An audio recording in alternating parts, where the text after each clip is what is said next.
బోధగయ బౌద్ధులకే చెందాలి, మహాబోధి విగ్రహం మనకే దక్కాల చట్టం రావాలి, క్రమశిక్షణకు మారుపేరు బౌద్ధ సంఘాలు, బుద్ధిని ఆలోచనల ఆశయాలు దేశవ్యాప్తంగా కొనసాగాలి. ఇక్కడ ఉన్నటువంటి ప్రధానమైనటువంటి వార్త బీటీ యాక్ట్ అనేటువంటి ప్రధాన వార్త ఉంటుంది. బీటీ యాక్ట్ అన్నది 1949లో వచ్చినటువంటి బీటీ యాక్ట్, బీహార్ ప్రభుత్వం తీసుకొచ్చినటువంటి ఒక బీటీ యాక్ట్. బౌద్ధస్తులు ఎక్కువగా ఉండేటువంటి బీహార్లో అక్కడ ఉన్నటువంటి బుద్ధ గాయాలు ఉన్నటువంటి అనేక మంది, అక్కడ ఉన్నటువంటి ఆ బుద్ధ గాయాలు అనేక మంది ఉన్నటువంటి నేపథ్యంలో బౌద్ధస్తులు ఎవరైతే బుద్ధిస్టులు అని చెప్పుకున్నటువంటి వ్యక్తులలో అక్కడ పరిపాలించేటువంటి పవిత్ర స్థలం అది బుద్ధగాయ. అక్కడ కూడా హిందూ మతం ముసుగులో అక్కడ కూడా ఈ బుద్ధగాయను కూడా కబ్జా చేసుకునేటువంటి ప్రయత్నం చేసేటువంటి దౌర్భాగ్యమైన పరిస్థితి ఏర్పడ్డది.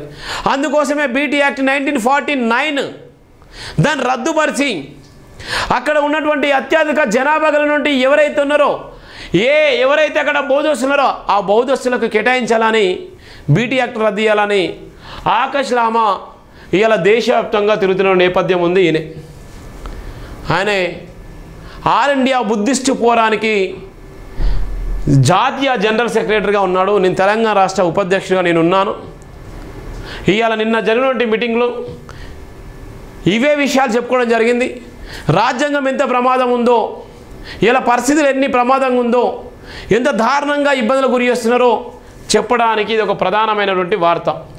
All India Buddhist society of India ఆధ్వర్యంలో బీటీ బోధగాయ టెంపుల్ యాక్ట్ 1949 రద్దు కోసం జరుగుతున్న పోరాటంలో భాగంగా హైదరాబాద్లో మంగళవారం ప్రత్యేక సమావేశం నిర్వహించారు.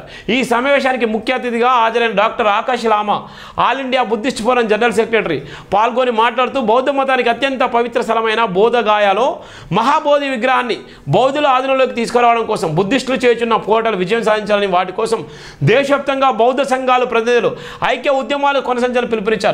1949లో ఏర్పడిన చట్టం మందిర పరిపాలన కోసం కమిటీ వేయబడగా ఈ కమిటీలో హిందూ బౌద్ధ మత ప్రతినిధులు ప్రాతినిధ్యం వహిస్తూ కమిటీ చైర్మన్ మినహాయిస్తే ఎక్కువ సంఖ్యలో బౌద్ధులు ఉండే విధంగా ఏర్పాటు జరిగిందన్నారు. బౌద్ధులకు వ్యతిరేకంగా ఏర్పడిన ఈ చట్టం రద్దు కోసం శ్రీలంక, థాయిలాండ్, జపాన్ వంటి బౌద్ధ దేశాలు కూడా అభ్యంతరాలు వ్యక్తపరిచాయని తెలిపారు. మహాబోధి మందిరంలో ఉన్న విగ్రహాన్ని బౌద్ధులు ఆరాధించుకునే విధంగా కమిటీ నిర్ణయం చేసే చట్టాన్ని రూపొందించాలని తెలిపారు.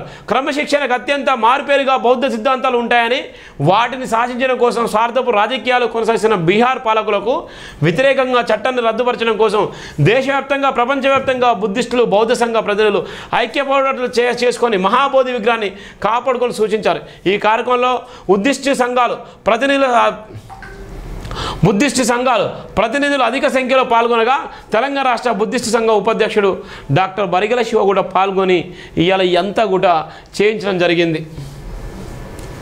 ఒక పక్కన భయంకరమైనటువంటి పరిస్థితులు, మరో పక్కన ఇలా మతం పేరుతో క్రైస్తవుల మీద దాడులు, దళితుల మీద దాడులు, ఆఖరికి వచ్చేసరికి బుద్ధిస్టుల మీద కూడా దాడులు వేసేటువంటి దౌర్భాగ్యమైన పరిస్థితి. శాంతి మార్గంలో కోరుకునేది బుద్ధిస్టులు. ఒక మతం లేదు, కులం లేదు, ఏది ఉండదు, మంచి మనసుని మాత్రమే. దేశ ప్రధాని సైతం కూడా ఇలా ఉన్నటువంటి ప్రతి ఒక్కరింట్లో కూడా బుద్ధుడి ప్రతిమలే ఉంటాయి, బుద్ధుడి ఆనవాళ్ళే ఉంటాయి, బుద్ధుడి జ్ఞాపకార్థాలే ఉంటాయి, ఎక్కడ చూసినా కూడా బుద్ధుడికి సంబంధించిన ఉంటాయి. అలాంటి బుద్ధగాయాలు కూడా ఇలా మతం ముసుగులో ఇలా కబ్జా చేసుకున్నటువంటి దౌర్భాగ్యమైన పరిస్థితి ఉంది. బీటీ యాక్ట్ 1949 కూడా రద్దు చేయాలన్నటువంటి ఒక ప్రధానమైన ఎజెంట్లో నిన్న జరిగినటువంటి ఒక మీటింగ్ చేయడం వల్ల దాని క్రియాశీలక పాత్ర పోషించి ఇలా ఉన్నటువంటి మా జనరల్ సెక్రటరీ మాట్లాడుతున్నటువంటి తరుణం